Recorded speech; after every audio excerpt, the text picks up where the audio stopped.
Bonjour, donc on va voir la régulation pressostatique de condensation.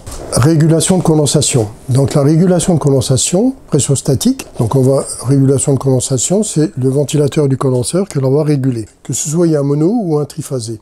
Donc ici, régulation pressostatique TOR, tout ou rien. Donc ça veut dire ça s'enclenche, ça se ferme. Donc la régulation se fait comme ça. Donc on est à l'arrêt, on s'enclenche, le ventilateur tourne, il s'arrête, il renclenche, il tourne, il s'arrête, et ainsi de suite. Donc, il fait du marche-arrêt. Marche, c'est en haut, et arrêt, c'est en bas. Et ici, le pressostat, comme c'est un TOR tout ou rien, quand on est à 40 degrés, il est en bas, quand on est à 45, il est là. Donc, le ventilateur, je le branche sur cette partie-là, et pas sur cette partie-là. Il fonctionnera ici. Quand je serai à 45, il va fonctionner. Il va descendre la température, le pressostat va redescendre, le ventilateur s'arrêtera sur ses positions arrêt, position marche. Bon, maintenant, comment ça se passe? De 40 degrés, ça monte tout doucement, ça monte. Dès que ça arrive à 45, c'est marche, ça redescend la température vers les 40 degrés. Après, ça remonte jusqu'à 45, ça redescend jusqu'à 40, et ainsi de suite. Donc, quand on est à 40 degrés, il va être arrêté, c'est cette base-là. Et quand on arrive à 45, ça fonctionne. Ça redescend la température, donc le fonctionnement est de là à là, de là à là, et l'arrêt, il est de là à là, de là à là, comme ici, quoi. Voilà. Donc ça, c'est régulation tout ou rien. Maintenant, une régulation modulante, là, on va démarrer à une température X, donc on est à l'arrêt, là. Dès qu'il est enclenché, il va faire sa vitesse de croisière en fonction de la température. Il tournera doucement, comme il pourra tourner à des vitesses plus rapides, ou même à fond, en plein été. Il va monter, il va s'enclencher, il va faire sa régulation.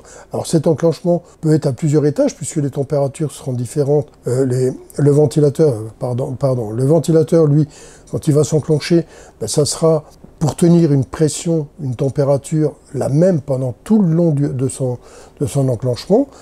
Donc il pourrait très bien être à ce niveau-là, comme à ce niveau-là. Ça va dépendre de mon pressostat modulant qui va faire sa vitesse de croisière. Donc ici, on le voit, bon, on est à température ambiante quand on démarre, on arrive à 45 degrés, et il va tenir les 45 degrés. Peut-être que le ventilateur, en hiver, il va tourner tout doucement, et puis en été, il va tourner presque à fond, si c'est pas à fond. Et en demi-saison, il tournera à vitesse de croisière, peut-être à moitié de sa vitesse, voilà. Là, comment ça fonctionne?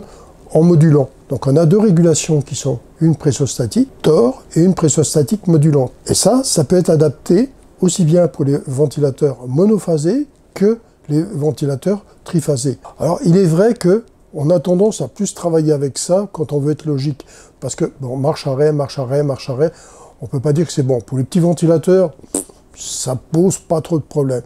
Mais dès qu'on atteint de la régulation triphasée, donc là, ce qu'on ferait pour enclencher, c'est un contacteur, et on enclencherait un ventilateur triphasé. C'est des régulations qu'on faisait beaucoup dans le temps. Maintenant, on a plus tendance à faire des régulations modulantes. Et là, qu'est-ce qu'on va faire?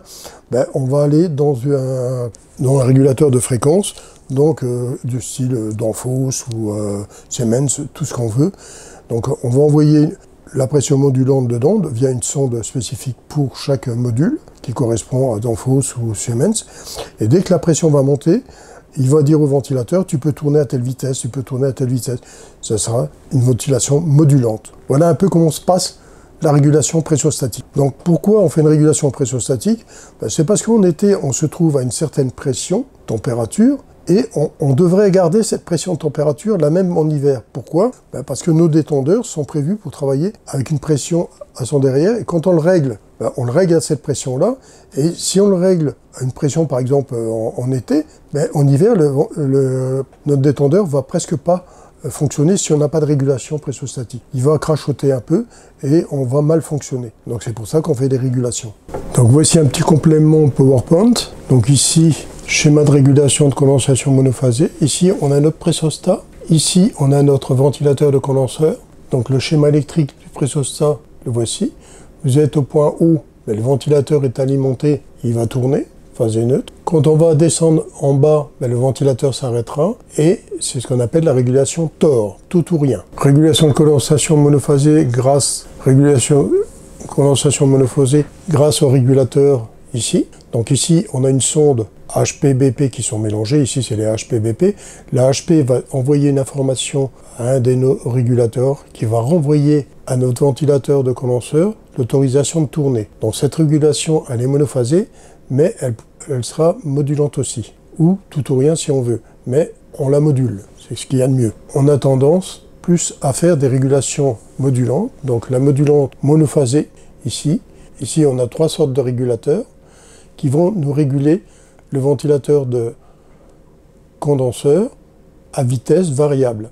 Donc il va nous moduler suivant la température ambiante extérieure. Ici, on a une régulation qui peut être mono comme qui peut être triphasée. Les régulateurs qui sont ici vont envoyer l'information à notre variateur de fréquence. L'alimentation sera directement sur le variateur de fréquence, ressortira pour alimenter les ventilateurs en variation de fréquence, suivant la pression de condensation. Donc la pression de condensation, elle va nous faire varier via notre régulateur ici, notre vitesse, et on pourra mettre par exemple 2 ventilateurs en marche continue et les autres les faire réguler. Donc on va avoir plusieurs. Donc ça c'est pour les installations type industriel et tout. Mais on peut employer ça dans n'importe quelle installation. Et on va retrouver ça aussi pour les compresseurs. Mais ça c'est une autre vidéo. Alors ici, vous voyez, c'est le schéma qu'on emploie. Un régulateur variation de vitesse. Ici, il y a un redresseur à l'intérieur, il y a un filtrage qui se fait, et l'onduleur va m'envoyer les informations à mon moteur pour le faire tourner à vitesse variable. Donc, on a vu la régulation pressostatique de condensation. Vous avez vu qu'on a la pressostatique TOR, tout ou rien, qui lui va enclencher, déclencher, enclencher, déclencher. Alors, comme j'ai expliqué, pour les monophasés, ce n'est pas trop un problème, ça ne va pas trop nuire. Mais en triphasé, on essaye d'éviter, hein, parce qu'on met un contacteur, et en plus de ça, les ventilateurs triphasés, l'arrêter, la remettre en route, c'est pas trop génial. Là, on prime plus pour le modulant. Donc le modulant, ça va être une sonde pressostatique qui va être en référence avec le régulateur qu'on va avoir de fréquence. Donc un régulateur, ce soit n'importe quelle marque, lui il va avoir son propre régulateur. Et quand la régulation pressostatique va envoyer le signal au régulateur de fréquence, il va dire voilà, tu tournes à telle vitesse, pour maintenir une température constante pendant toute la condensation. Bon, il est sûr et certain que, comme j'ai déjà cité, en été, ça tourne à 100%. Mais en demi-saison, ça va faire sa régulation, et en hiver aussi. Maintenant, on est plus en régulation modulante. Allez, à bientôt!